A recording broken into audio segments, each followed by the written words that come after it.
What's up with the property on Brookside that was annexed last year? Here's the scoop from the March 24th Hood River City Council meeting. And we're targeting a price point where the one bedrooms will sell for 650 to 700,000, and the two bedrooms, which is as big as we're going to go, will sell for 850 to 900,000, which is very attainable for a double income family in Hood River. So I don't think we're building extremely high end. We're not creating extremely high end condos. We're creating condos and we're creating housing. Did those prices give you sticker shock? Here's the backstory. Last year, the city agreed to annex an 11-acre property along Brookside near Indian Creek Trail, known informally as the Campbell Property. The city would get an easement and trail connection for Indian Creek Trail, and a portion of the property would then be rezoned as C2, a commercial zoning designation to allow developers to proceed.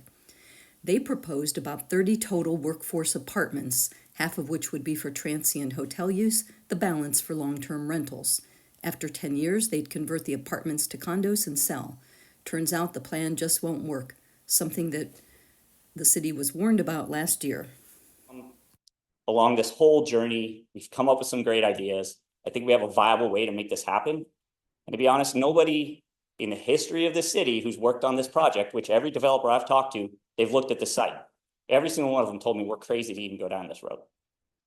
It's too hard, it's too expensive, and it's just not possible. We are a unique group of developers because I am a civil engineering consultant. This is what I do for a living. And this is not an extremely impressive return on this project, no matter what we do.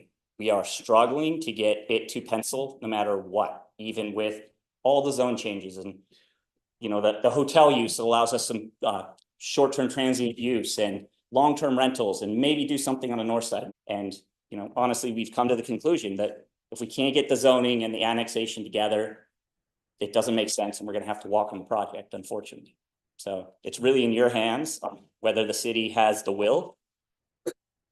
We've given them the way. And so that's Developers closed on the property in mid-March, and on Monday, March 24th, Planning Director Nilsson let the City Council know that the developer no longer believed that the plans presented last year were viable.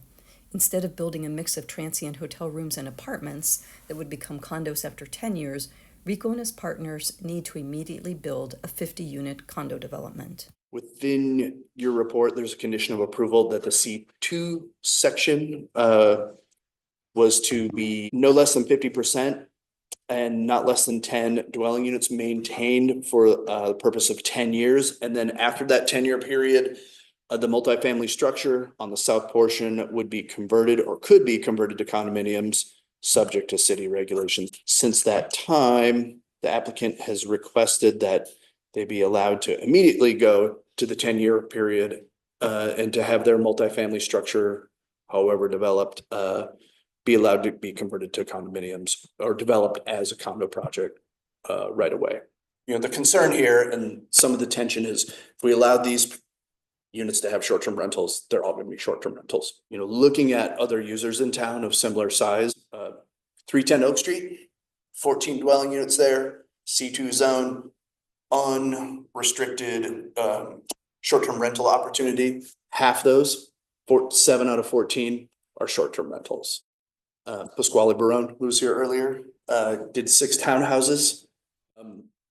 Actually, 2/3 of those are short-term rentals, unrestricted.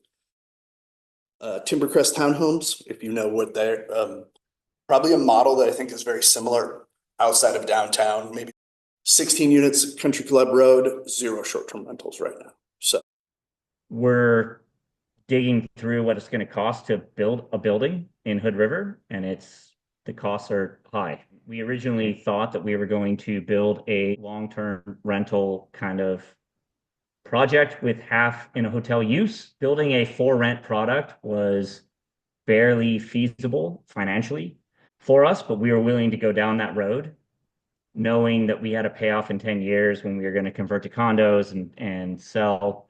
And after going through our ROMs with our contractors and getting the demo bids that we got, we're realizing that it is not feasible.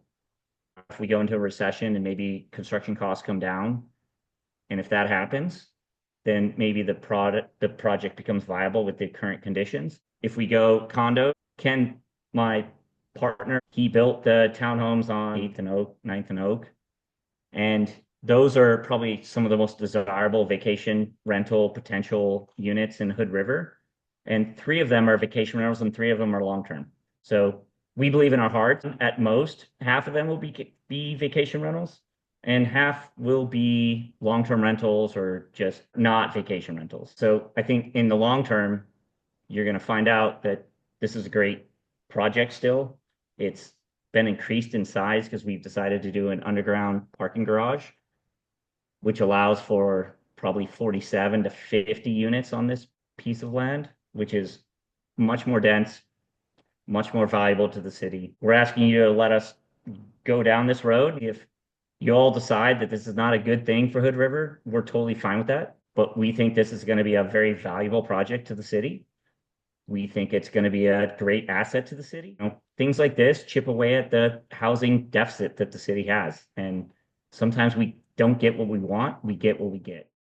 I wonder if Rico can tell us if the requirement was reduced from 10 units for a long-term dwelling to 5. Would that help at all? I've spoken to my investors and they're not willing to do that. Like I think in this world, we take what we can get, and sometimes a 50-unit multifamily building in a city where no one's building multifamily is valuable. The rents relative to the sales prices, relative to the construction costs, they don't equate in Hood River. That's why nobody is building this stuff in Hood River. We're going to build a bunch of apartment units in Hood River and we're going to sell them and we're going to make this much return. And can we justify the investment and the risk associated with doing that over a long period of time?